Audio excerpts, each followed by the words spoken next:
Buenos días, gracias por acudir a este llamado que siempre generosamente los medios de comunicación nos acompañan y eso hay que agradecerlo siempre. En el régimen republicano de división de poderes, la Cámara de Diputados, especialmente el grupo que encabeza Morena y sus aliados del Partido del Trabajo y el Partido Verde, y la propia Junta de Coordinación Política en reiteradas ocasiones hemos declarado y hemos dicho, hemos pedido que debe de haber un total y absoluto respeto entre poderes, que no se permite violentar la soberanía de un poder o de otro.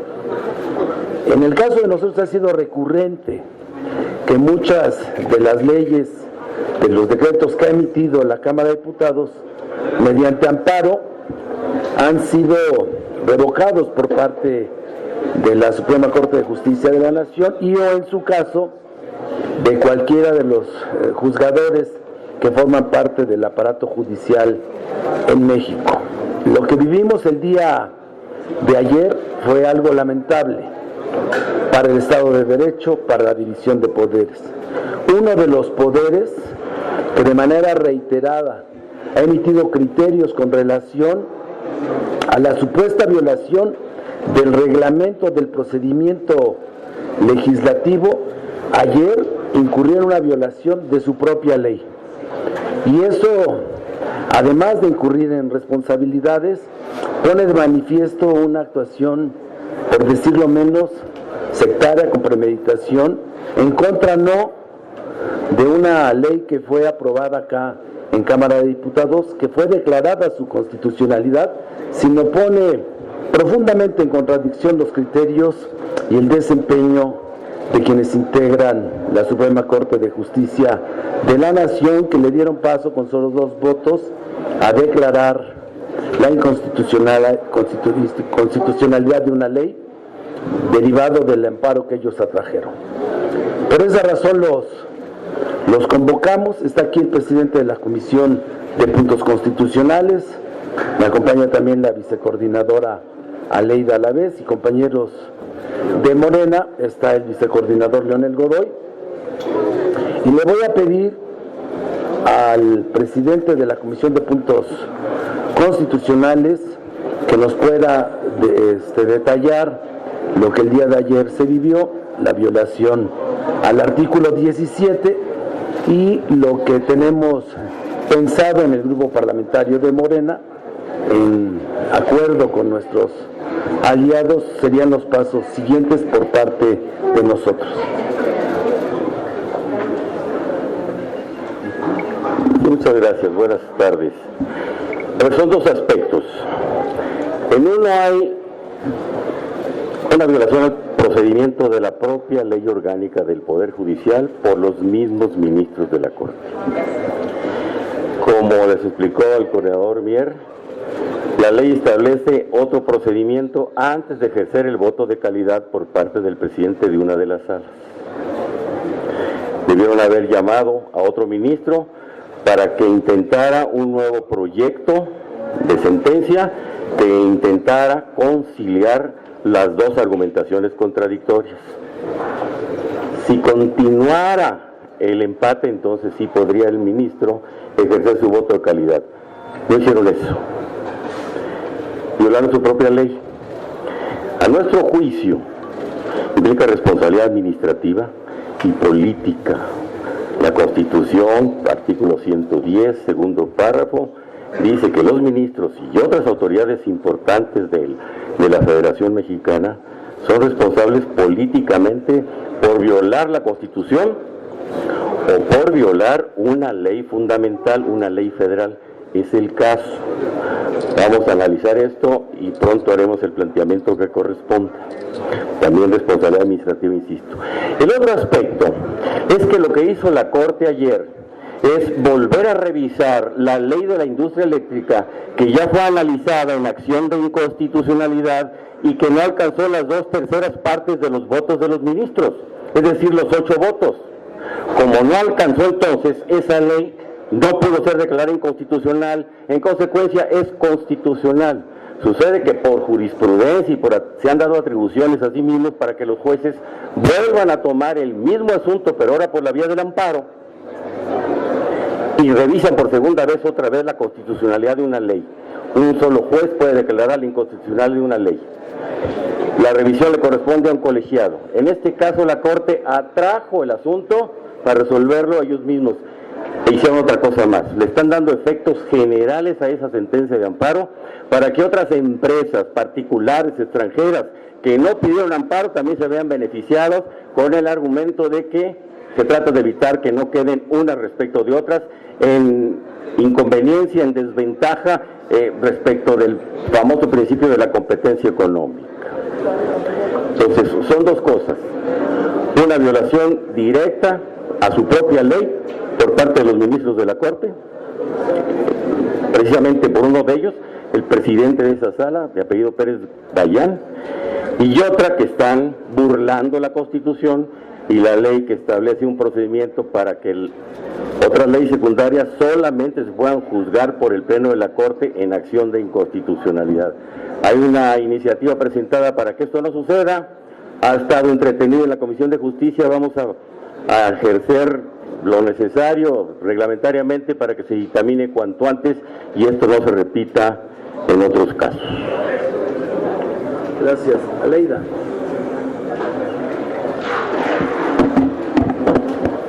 Profundamente indignados en el Poder Legislativo por el atropello de 2 ministros ante una acción completamente arbitraria de esta sala para declarar inconstitucional lo que ya fue deliberado, como lo comenta el presidente de la Comisión de Puntos Constitucionales, por el Pleno de la Corte.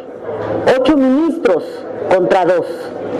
Y ahora resulta que ellos mismos, que además admitieron 11 leyes recientemente, cuestionando los procedimientos del Poder Legislativo para ser aprobados o aprobadas estas leyes, ahora ellos con el mayor descaro violan sus procedimientos y con 2 ministros declaran una inconstitucional de la ley eléctrica que tanto hemos discutido en este Poder Legislativo. Es una discusión que nos ha llevado no una, sino varias legislaturas, en donde hemos insistido en la Rectoría del Estado para la generación de luz eléctrica. El fondo del asunto es que desde 2013, cuando Peña Nieto impuso en un fast track, en una violación de procedimientos constitucionales, esta reforma eléctrica que privatizó la luz, la generación de la luz, y que le dio acceso a los privados a hacer de esto un negocio, ahora impiden que sea el Estado quien regule la generación de energía eléctrica en nuestro país.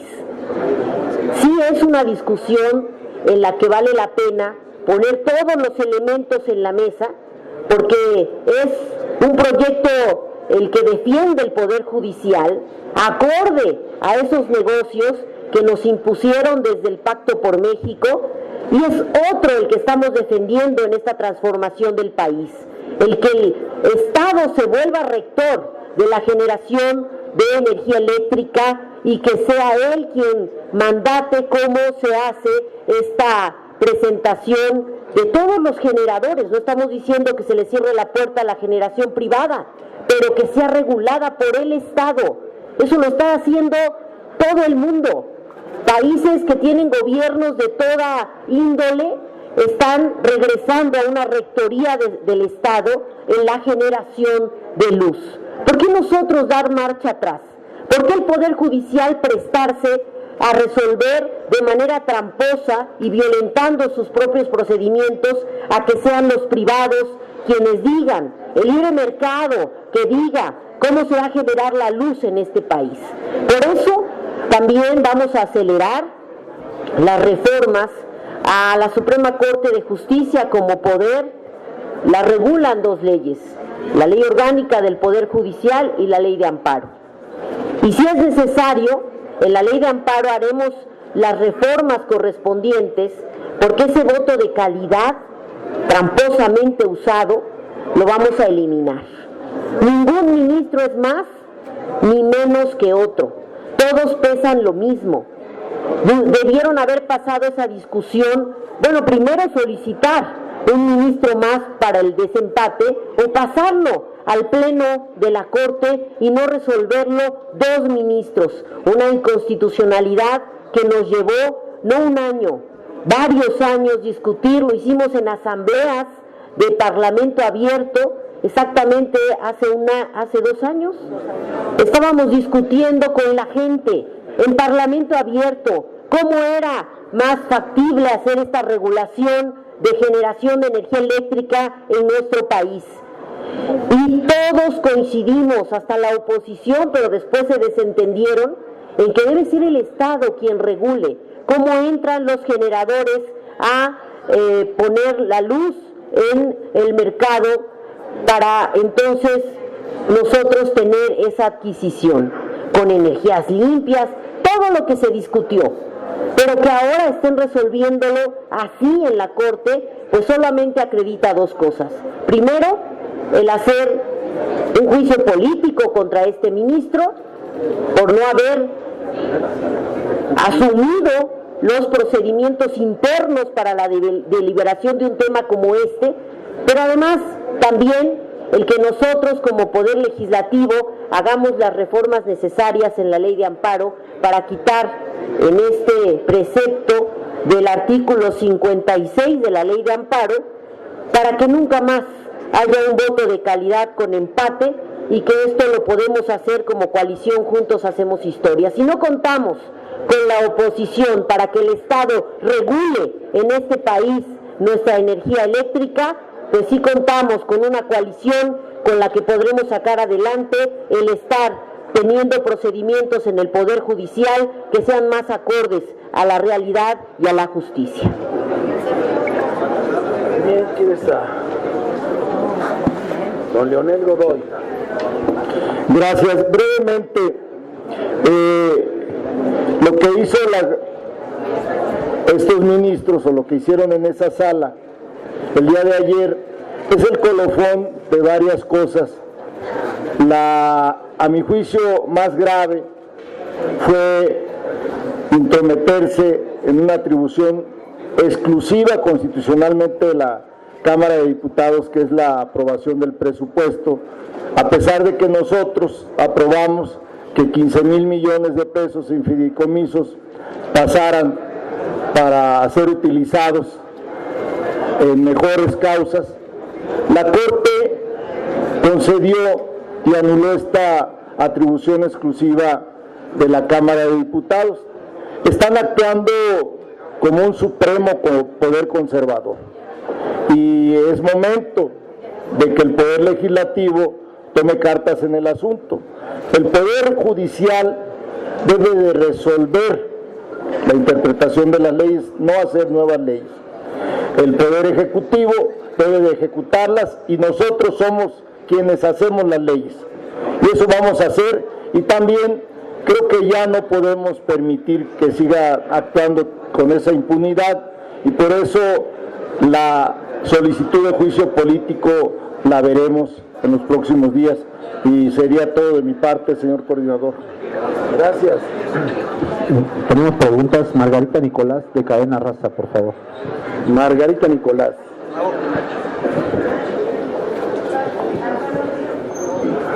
Hola, diputados. Diputado Ramiro. No, el diputado Ramiro está platicando. Diputado, si nos pudiera explicar por qué procede en este caso juicio político y no desafuero en contra de los 2 ministros, y al diputado Mier preguntarle que si esta situación no viene a polarizar, a generar más inestabilidad aquí en la Cámara de Diputados rumbo allá, pues estamos iniciando el último periodo de esta legislatura. Muchas gracias. El desafuero es en asuntos penales. Cuando hay un delito, el funcionario que está en esa categoría de fuero necesita ser desaforado, en el lenguaje que se entiende. Este no es el caso, no se trata de un delito, sino de una violación a una ley fundamental del país que provoca un trastorno en el funcionamiento normal del Estado federal, del Estado mexicano. Lo dice la Constitución. En ese caso procede el juicio político, es lo que estamos analizando. No se trata de desafuero. Que polarice la situación. Que polarice, pues está polarizado desde el principio, cuando no aprobaron la reforma constitucional, quienes defienden intereses privados, un modelo de negocios del Estado mexicano, y quienes consideramos que el tema energético es un asunto estratégico para cada una de las naciones.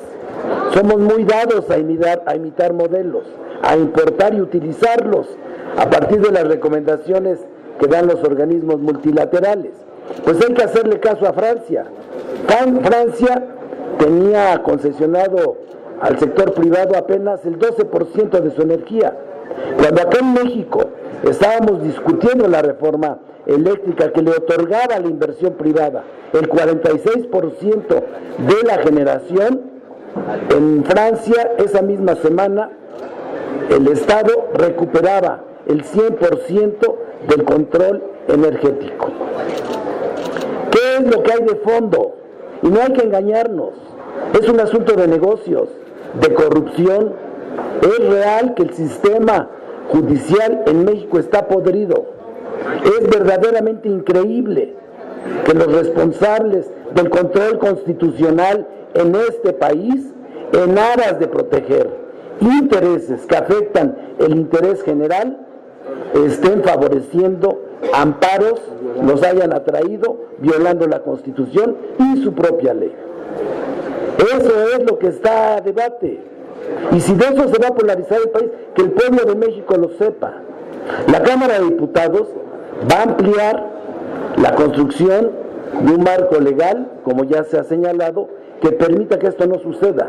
Pero no se va a resolver si la Suprema Corte de Justicia de la Nación, asumiendo atribuciones que no le corresponden, que violentan la Constitución, la división de poderes, y además ahora violando su propia ley, ¿qué calidad moral hay para exigirle a cualquier ciudadano que no cometa ningún delito, que cumpla con la ley, cuando ellos, los responsables de garantizar la justicia en este país, lo hacen de manera sistemática?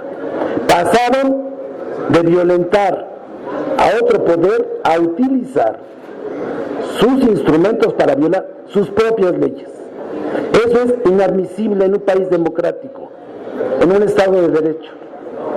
Es la polarización entre los grandes intereses económicos utilizando uno de los poderes de la nación para favorecer intereses de grupo, facciosos o económicos.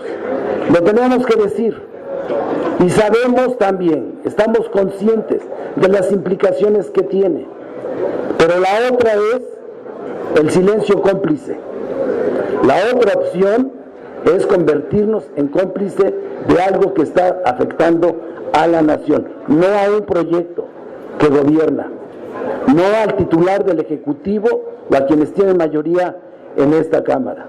Está afectando al conjunto de la nación, y eso merece que se tomen acciones, como ya lo señaló la diputada Leida y lo puntualizó también el presidente de la Comisión de Puntos Constitucionales. Okay. Antonio López, del Universal. Buenas tardes. Buenas tardes a todas y todos. Coordinador, un par de preguntas, perdón mi ignorancia. Este caso que no busca un desafuero sino un juicio político, ¿va a la comisión jurisdiccional o va a la sección instructora? A la subcomisión de examen previo. La instructora no lo va a tocar. A la sección instructora. En esta materia, preguntarles, Morena ha hecho evidente que quieren acelerar este proceso por la importancia del mismo. ¿Cómo van a lograr pues que se logre este juicio político, toda vez que son varios los casos que están atorados en la instructora, justamente porque hay 2 legisladores de oposición y 2 de Morena y PT. Ya lo veremos. En eso estamos. Van a buscar convencer. Están de moda los desempates, ¿no? Maxi Peláez de TV Azteca. Perdón. Gracias. Perdón. Hola.